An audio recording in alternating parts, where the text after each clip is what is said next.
Hello സുഹൃത്തുക്കളെ, അഴകുള്ള ചക്കയിൽ ചുളയില്ലെന്ന് നമ്മൾ കേട്ടിട്ടുണ്ടല്ലേ. അപ്പോൾ ഇത് തന്നെയാണ് നമ്മുടെ ഇക്കൊല്ലത്തെ ചക്കയുടെ സ്ഥിതിയും. ചക്കയ്ക്ക് അഴകും കുറവാണ്, ചുളയും കുറവാണ്. അപ്പോൾ ഇന്നലെ വീണ് കിട്ടിയ ഒരു ചക്കയാണ് കേട്ടോ. ചക്ക എടുത്തപ്പോൾ തന്നെ എനിക്ക് കാര്യം മനസ്സിലായി, അതിൽ ചുള കുറവാണ്. ഒരു ചുളയാണ് അതിലുണ്ടായിരുന്നത്. അപ്പോൾ അതിൽ നിന്ന് പകുതി എടുത്ത് മുള്ളൊക്കെ ചെത്തി ഇതുപോലെ കുനുകുന അരിഞ്ഞെടുത്തു കേട്ടോ. അപ്പോൾ ചക്ക ഒന്ന് മുറിച്ച് കിട്ടിയതിൻ്റെ മുള്ള് ചെത്തിക്കളയുകയും ചെയ്താൽ പിന്നെ നമുക്ക് കാര്യങ്ങളൊക്കെ നമ്മുടെ വഴിക്ക് വരും കേട്ടോ. വളരെ ഈസി ആയിട്ട് എത്ര കുനുകുന മുറിക്കാനും വളരെ ഈസിയാണ് പിന്നീട്. അപ്പോൾ ഞാനിതുപോലെ ചെറുതായിട്ട് മുറിച്ചൊക്കെ എടുത്തു. അതിനുശേഷം ഞാൻ ഒരു മെഴുക്ക് പുരട്ടി ഉണ്ടാക്കാനാണ് തീരുമാനിച്ചത്. അപ്പോൾ ഇതിനു മുമ്പ് ഇതുപോലെ ഒരു മൂത്ത ചക്ക ഞാൻ നാളികേരം ചേർത്ത് ഒരു തോരനുണ്ടാക്കിയപ്പോൾ വളരെ ടേസ്റ്റി ആയിട്ട് തോന്നിയിട്ടോ. നമ്മൾ സാധാരണ ഇടിച്ചക്കയാണല്ലോ നമ്മൾ വെക്കാറ്, പക്ഷേ മൂത്ത ചക്കയും നാളികേരം ചേർത്ത് വെച്ചപ്പോൾ വളരെ ടേസ്റ്റ് ഉണ്ടായിരുന്നു.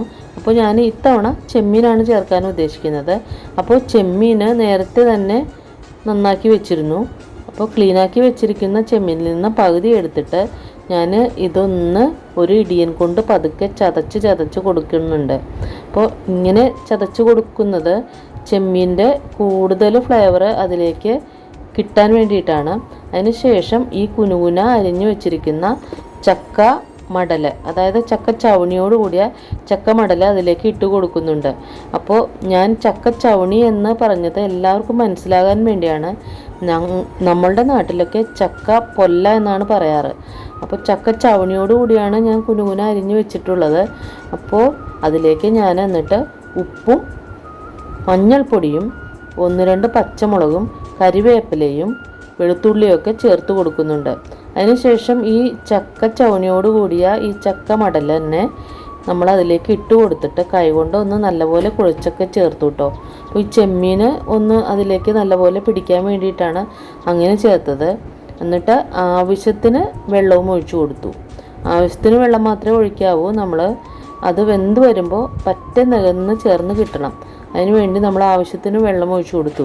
ഇതുപോലെ കുഴച്ചിട്ട് നമുക്ക് വേണമെങ്കിൽ അല്പസമയമൊക്കെ റെസ്റ്റ് ചെയ്യാനും വെക്കാം കേട്ടോ. ഞാൻ എന്തായാലും കുറച്ച് സമയം വെച്ചിട്ട് അതിലേക്ക് വെള്ളം ഒഴിച്ചു കൊടുത്ത് കുക്കറിൽ ഒരു 2-3 വിസിൽ. പിന്നെ നമ്മൾ സാധാരണ മെഴുക്ക് പുരട്ടിക്കൊക്കെ ചെയ്യുന്നത് പോലെ തന്നെ കുറച്ച് കുഞ്ഞുള്ളിയും കുറച്ച് വെളുത്തുള്ളിയും ഒക്കെ അരിഞ്ഞ് കടുക് പൊട്ടിച്ച് മുളക് പൊടി ഇട്ട് ഇതുപോലെ താളിച്ചെടുത്തു കേട്ടോ. അപ്പോൾ വളരെ ടേസ്റ്റിയുള്ള ഒരു മെഴുക്ക് പുരട്ടിയാണ്. വീഡിയോ ഒക്കെ ഇഷ്ടപ്പെടുന്നുണ്ടെങ്കിൽ